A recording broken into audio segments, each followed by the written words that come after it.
তো অনেক কাপড় চোপড় আমাদের বাসায়, অনেকের বাসায় অনেক কাপড় চোপড় পরে আছে। আসেন, শীত বস্ত্র, এই শীতের দিনে অন্তত অসহায় মানুষের অন্তত একটা কাপড় দিয়েও যদি ওদের পাশে দাঁড়ানো যায়। আমাদের অনেক লোকের অনেক সম্পদ পড়ে আছে, খাওয়ার লোক নাই, অনেক সম্পদ পড়ে আছে, কোনো ভোগ করার সময় পাবেন না আপনি।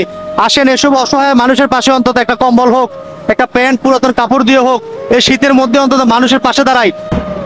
অনেক আপনার কাছে আমাদের মধ্যে কোনো কষ্ট রাখেন না ভাই। না ভাইয়া। আমাদের রাষ্ট্র আপনাকে নির্দিষ্ট ছাউনির নিচে রাখার কথা, কারণ রাষ্ট্র দায়িত্ব নিয়েছে অন্ন, বস্ত্র, বাসস্থান, শিক্ষা, চিকিৎসা। আমার রাষ্ট্র যখন দেখে না, আমাদের কিচ্ছু বলার নাই।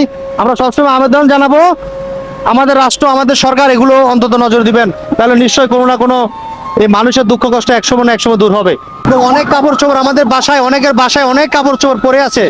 আসেন, শীত বস্ত্র, এই শীতের দিনে অন্তত অসহায় মানুষের অন্তত একটা কাপড় দিয়েও যদি ওদের পাশে দাঁড়ানো যায়, নিশ্চয় আল্লাহ পাক আমরা খুশি হবেন।